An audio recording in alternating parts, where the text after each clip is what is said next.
Namaste and welcome to Indian Diplomacy, a show about India's growing stature in the world, India's engagement with different regions of the world, India's major partnerships, as well as India's problems.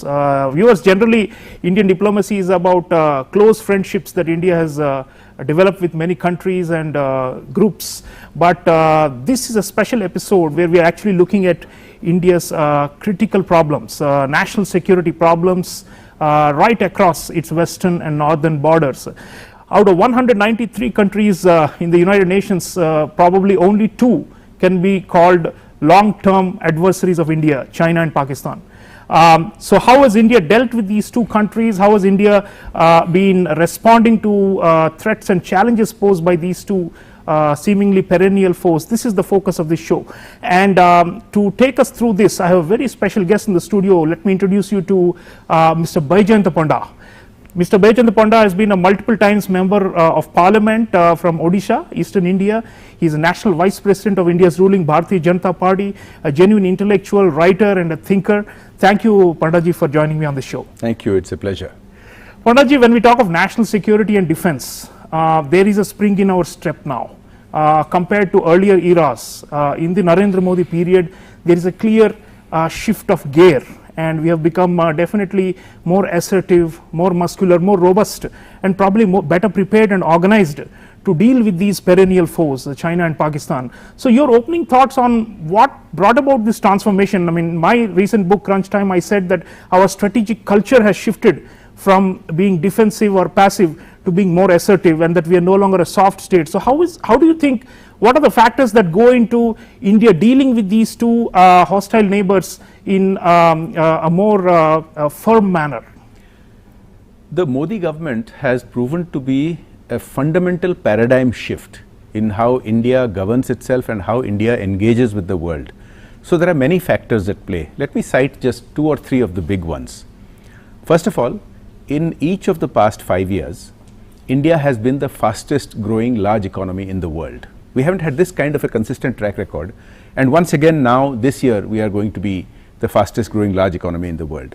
This makes for a dramatic different capability when your economy grows so much. You know, there's been a saying that your best foreign policy or best defense policy has to be centered on very high growth rates. Absolutely. Number 2, the Prime Minister came as a breath of fresh air to many casual observers. When he became Prime Minister in 2014, many had, without really looking into it, had expected him not to be familiar with world affairs. They thought he was a state chief minister and from humble background. In fact, it later turns out that he has traveled extensively around the world. He has visited China, Japan, US multiple times throughout his years in the, as a party organizer and later on as chief minister. He's very savvy about world affairs. Third thing, there is a definite change of attitude. There is a change of attitude from an India that used to wring its hands and say we are like that only, to a different attitude. This is a new India. This is an India that can. And you know, I can go on, but just take a look at how we have dealt with the pandemic. It was being predicted by almost everyone around the world that India would collapse because of our poor health infrastructure, so many other things. But in fact, the Prime Minister's leadership converted it from a crisis to an opportunity where we created great deal of indigenous capacities. We've built enormous health infrastructure. We became one of the world's largest producers of PPE kits, the largest vaccination rollout, development and rollout, now approaching 2 billion vaccines, and we have helped more than 150 nations around the world. Absolutely. This is a new and different India altogether. It was like an operation, almost like on a war footing. The whole country was mobilized to deal with an existential crisis of such high proportions. And the same spirit, that's how we have dealt with our national security threats as well, it seems. Indeed, but we saw this during the pandemic, but it was in the works for the last 8 years. Because look at the dramatic change in governance.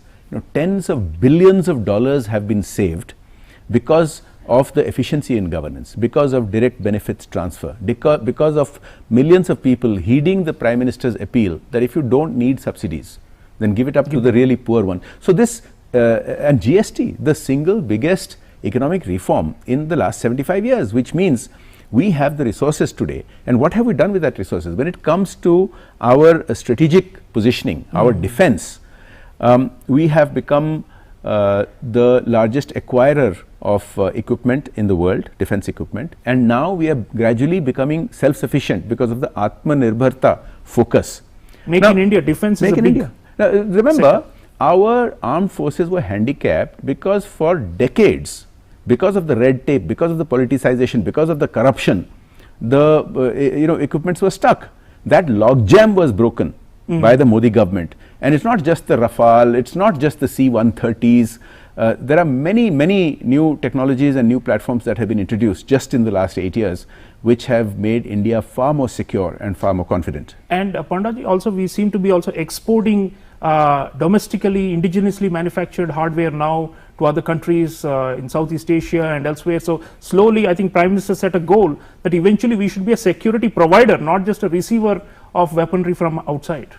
It is parallel with India's growing economic clout. You know, although we are still a developing country and still a middle income country, the fact is we have mostly transitioned from an aid receiving country to a country that gives aid to other countries. Look at how we have been helping out Sri Lanka, which has been a victim of the debt trap diplomacy of China and its own profligacy and mismanagement. So similarly, we are at a nascent stage where for the first time Indian defense equipment, Indian defense equipment was not being accepted by Indian armed forces because it was so inefficiently developed. It used to take decades. Now it is not only being accepted by the Indian forces, now we have started exporting to other countries as well in the neighborhood, not just the near neighborhood, but increasingly other areas. So in the coming years, I think you will see India being a much bigger force on that. So viewers, Jay Pandaji is saying that there is a transformation underway, and one of the big transformations is our strategic clarity about China. China, of course, is been called our #1 adversary and increasingly threatening not only India's territorial integrity but also its space and maneuver to move around in the Indo-Pacific. So there is a challenge, a big challenge thrown at us by China. But under Narendra Modi, there's been a change in approach, and there's been a visible hardening and an opposition to Chinese expansionism. I want you to listen to a very stirring video clip where Prime Minister of India is addressing Indian forces after the 2020 Galwan clash in eastern Ladakh, high in the Himalayas, and then resume the discussion. साथियों, विस्तारवाद का युग समाप्त हो चुका है। ये युग विकासवाद का है। तेजी से बदलते हुए समय में विकासवाद ही प्रासंगिक है। विकासवाद के लिए ही अवसर है और विकासवाद ही भविष्य का आधार भी है। बीती शताब्दियों में विस्तारवाद ने ही मानवता का सबसे ज्यादा हित किया, मानवता को विनाश करने का प्रयास किया। विस्तारवाद की जीत जब किसी पर सवार हुई है, उसने हमेशा विश्व शांति के सामने खतरा पैदा किया है। और साथियों, ये न भूले, इतिहास गवाह है कि ऐसी ताकतें मिट गई हैं या मुड़ने के लिए मजबूर हो गई है। विश्व का हमेशा यही अनुभव रहा है और इसी अनुभव के आधार पर अब इस बार फिर से पूरे विश्व ने विस्तारवाद के खिलाफ मन बना लिया है। आज विश्व विकासवाद को समर्पित है और विकास की खुली स्पर्धा का स्वागत कर रहा है। Viewers, Prime Minister of India, after a bloody clash with Chinese forces high in the Himalayas in June 2020, saying that the era of expansionism is over. This should be the era of developmentalism, and he's saying that the whole world has made up its mind that we will resist expansionism. There's no two guesses as to what expansionist force he's talking about. This is our northern neighbor. Pandaji, the clarity that has come in to our thought, earlier it was muddled. We used to say we have to compete with them, but we'll also cooperate with them. It was seemed like a a mix. But after the the very aggressive neo-colonialist type of push that China has started making against all its smaller neighbors, including India, I think it's quite clear now that this is a clear and persistent danger going forward. And the way Modi government has dealt with them, we pushed them back from many points. We have challenged them in the high seas by joining up with other allies through the Quad and other formations. Clearly there is an effort to counterbalance the hegemonic rise of China. And your thoughts on how India has managed the China threat a lot more smarter and with a greater deal of agility and speed and also operational effectiveness of the military than in the past? India's strategic confusion about China began right with independence. A recent book by former Foreign Secretary Gokhale gives great deal of details. Long game, yeah, it's called. Yeah. Long game. Right after the colonial power left, the new Indian government completely dropped the ball. On Tibet, we frittered away every negotiating advantage. On the borders, we frittered away all our advantages, and we ended up with a war which we did badly. Now, the turnaround now is very, very dramatic, because see, China has today become a real problem for not just for India but for the rest of the world, because the West embraced it, gave it a red carpet welcome, and China starting from Deng Xiaoping grew with double-digit growth, which our leadership in India in the 1960s, 70s and 80s dropped the ball. And so from almost a economy that was similar to each other in the late 70s, China became 5 times our size. And they have grown in hubris, they have grown in arrogance. And yes, of course, we have to be pragmatic that we have a long border with them and we had a lot of trade with them. But why did we have to undermine our own strategic interests because of either the border or anything else? And so now the Modi government has shown, yes, we still have a lot of trade with China, but we have taken a very strong stand when it comes to banning apps which are clearly undermining our cyber security. We have taken a stand that the long ongoing Chinese strategy of encircling India will not be tolerated. In the past, we used to just wring our hands and tolerate it. The string of pearl strategy of setting up bases all around India, of using Pakistan as a low-cost client state to keep creating problems for us through cross-border terrorism. Now, we have proven under Prime Minister Modi that enough is enough. And for example, for 30 years, the Indian governments would not respond to Pakistan's direct fostering of terror attacks in India, because Pakistan used to keep rattling the nuclear saber, saying that this will breach the nuclear threshold. We called the bluff. The Modi government called the bluff and showed that there is a lot of difference, lot of gap between calling a tit for tat and making them pay for their hostility and coming to the nuclear threshold.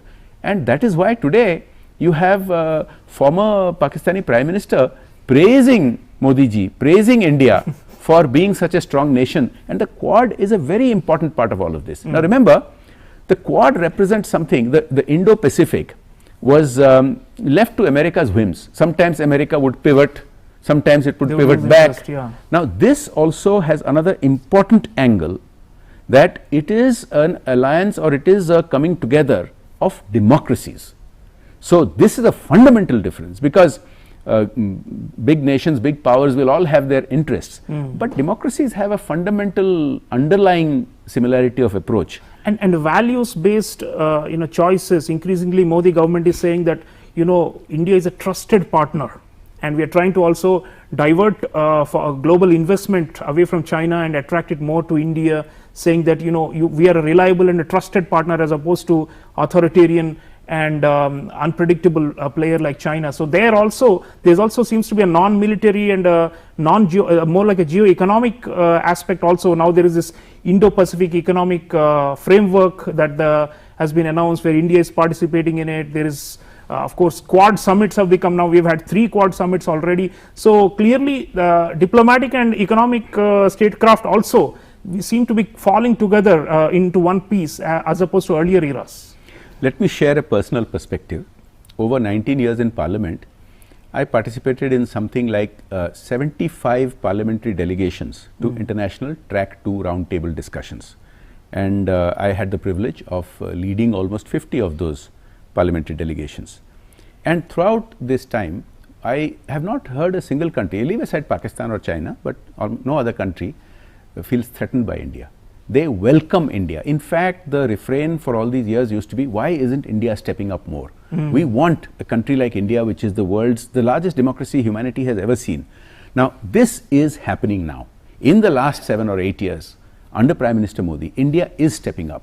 I gave the example of aiding Sri Lanka. We've done that with Nepal. We have resolved border disputes with Bangladesh. We have stood up for Bhutan. We have aided Afghanistan. We have reached out and said that we will work with the other democracies, the Quad, which we were just talking about. So the reality is, India is universally seen as a friendly country, as a country which is not interested in expansionism, not interested in stepping on other countries' toes, but to work hand in hand with them, which they have especially seen during the pandemic. Panditji, the other thing about our national security approach that I have observed very closely is that we have become capable of using special forces and doing these surgical missions, because earlier it was said that either you stay passive or you risk all-out war or even nuclear war, as you were saying. But in between that 2 ends of the spectrum, there are so many instruments and tools of statecraft, and that I think we are using them a lot better now. So that shift in attitude, and our ability to strike back at the or even counter-offensive. Even with the Chinese, we have done counter-offensives. We took the Kailash range and we forced them to withdraw from Pangong.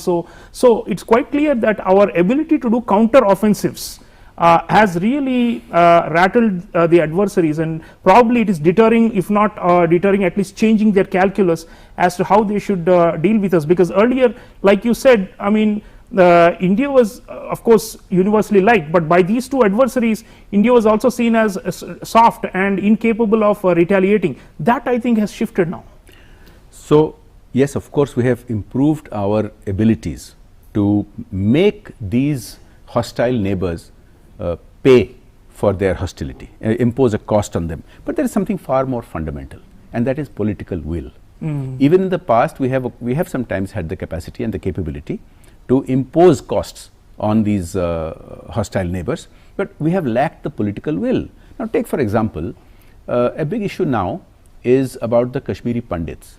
Now their story is getting told now for the first time, because for 30 years there was an active collusion within our system, within government, within institutions like the media, to actively suppress the story of the ethnic cleansing of Kashmiri Pandits. And Pakistan was allowed to dominate the narrative internationally. Not just dominate the narrative, they actually cleaned out the Pandits from the valley, and the narrative is the other aspect of it. But the fact that we are getting attacked inside our own country by state-sponsored terrorism, and we won't even point out to that fact, our institutions will collude in that.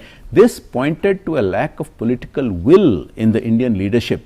Their idea was, buy peace at any cost. Let our population get ethnically cleansed, let our territory be compromised, let our air force not get new planes, but buy peace at any cost. Now you cannot buy peace at any cost. You can only have appeasement. Appeasement. If you and we had domestic appeasement in domestic politics as well.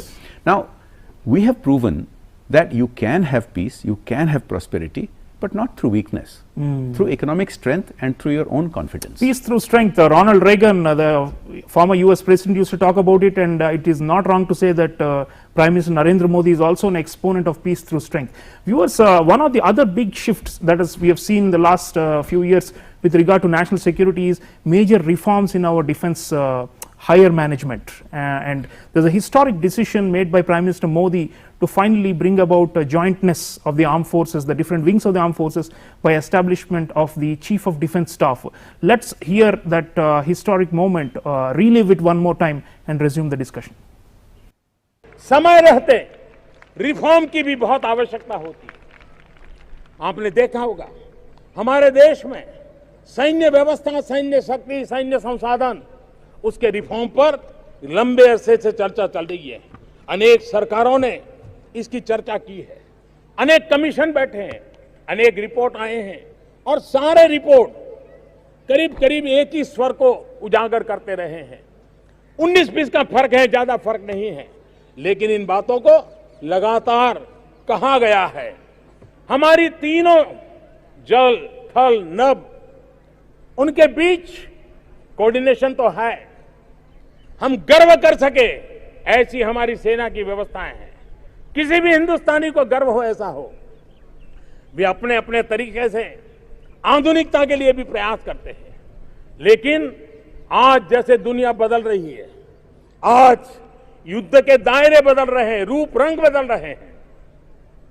आज जिस प्रकार से technology driven व्यवस्थाएं बन रही है, तब भारत को भी टुकड़ों में सोचने से नहीं चलेगा। हमारी पूरी सैन्य शक्ति को एक मुश्त होकर के एक साथ आगे बढ़ने की दिशा में काम करना होगा। जल, थल, नभ में से एक आगे रहे, दूसरा 2 कदम पीछे रहे, तीसरा 3 कदम पीछे रहे, तो नहीं चल सकता। तीनों एक साथ एक ही ऊंचाई पर आगे बढ़े, कोऑर्डिनेशन अच्छा हो, सामान्य मानवीय की आशा आकांक्षाओं का अनुकूल हो, विश्व में बदलते हुए युद्ध के और सुरक्षा के माहौल के अनुरूप हो।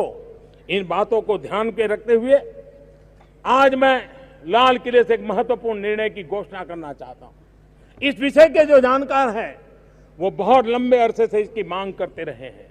आज हमने निर्णय किया है कि अब हम chief of defence staff, CDS, इसकी व्यवस्था करेंगे और इस पद के गठन के बाद तीनों सेनाओं के शीर्ष स्तर पर एक प्रभावी नेतृत्व मिलेगा।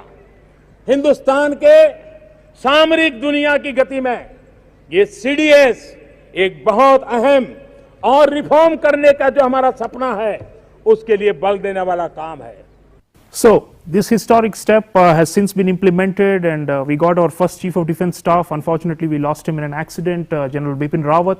But Pandaji, this was the moment which showed that here is a government that long due, long pending reforms of the defence higher management which were necessary for us to keep up, like Prime Minister Modi was saying, to keep up with the advancements in warfare and military organization in other parts of the world. We were so behind the curve, and finally we caught up, and now we are moving towards theatre commands and more integrated jointness. So this has been a historic step. And your thoughts on this defense reorganization, because clearly it also sends a signal to the adversaries, the foreign adversaries, that we are strengthening ourselves internally.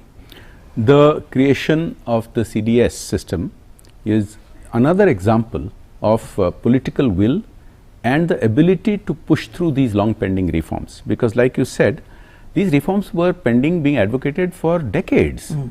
And we can't operate in the 21st century with armed forces structuring of the 19th century. And our hostile neighbors used to laugh at us and used to take advantage of this because of the lack of coordination between our different forces. Now with the unified command system, unified theatre command system, our ability to defend India and to impose costs on those who would harm India is significantly more powerful and more efficient. So this is a very dramatic difference, and these all go hand in hand. Our ability to streamline our procurement, our ability to build our own equipment and even export it, our ability to use modern technologies, because warfare is not just on the field anymore. Cyber warfare is just as much of a threat, with the ability of hostile nations to shut down our power grids and interfere with our telecom networks. So these steps taken forward are huge. Now, if you turn the clock back just a few years ago, most analysts would say that these are necessary, but we just can't do it. In India, that's just the way we are. The difference is, after 8 years of Modi's leadership, this is a new India. This is an India that can do everything that we are supposed to do to take care of ourselves. Yeah, so we're taking the bull by the horn and also taking hard decisions. I mean, that's one thing about this era, the Modi era. You can see on national security, we have our diplomacy also is increasingly focused on defending our national security and core interests, as we saw with the Russia-Ukraine war and so many other instances. It looks like there is this bottom line about what India is and India's interests are, what India first, as Prime Minister calls it, and we are willing to take risks for it, we are willing to stand by it, we are willing to incur in some cases even the wrath of our foreign friends. Yes, but I have a slightly different take on something else. Now, starting with Prime Minister Modi's first foreign minister, the late Sushma Swaraj ji, and now with Jaishankar ji, you've seen a very dramatic change and confidence in our foreign service. Now look at how we deal with stranded Indians abroad. Now Indians abroad were at the mercy of anybody and everybody if they were in difficulty. But over the past 7-8 years, we have demonstrated, whether it is an isolated Indian who is being exploited by somebody, an employer in a foreign country, or it is 25,000 students who are stuck in Ukraine. India is not going to leave anybody behind, and India will turn everything upside down to ensure that Indian citizens are safe and brought back. Apart from this, you said that at the cost or at the risk of upsetting our friends across the world, yeah, I don't agree. I think friends understand that you can have differences of opinion on certain issues, and they also understand that a country which stands up for its own self-respect, they will give it self-respect. Whereas we were the one wallowing in our lack of self-esteem in the past decades. Now, who is really complaining about this new confident Indian foreign policy? It is some of our not own the foreign partners. It is not the foreign They partners. respect us more now. Our domestic opposition, Yeah. they are throwing all norms to the winds, and they are going to foreign countries and complaining that our foreign policy should listen to them. It's bizarre, but the foreign partners are not complaining. Pandaji, last word on, is India safer, stronger? I mean, clearly it's emerging as a more self-confident player, and that's obviously a matter of pride for Indians and also respect for the rest of the international community. But going forward, I mean, the reforms have to continue. The people of India are more nationalistic today than they were, say, 10 years ago. They have more expectations from the state to protect them against the foreign adversaries. So clearly we are going in the right directions. What else do we need to do? Your last thoughts? Indians have always been nationalistic. It is that some of our leaders in the past let them down, and many nationalistic Indians used to give up hope that the right things would not be done in India.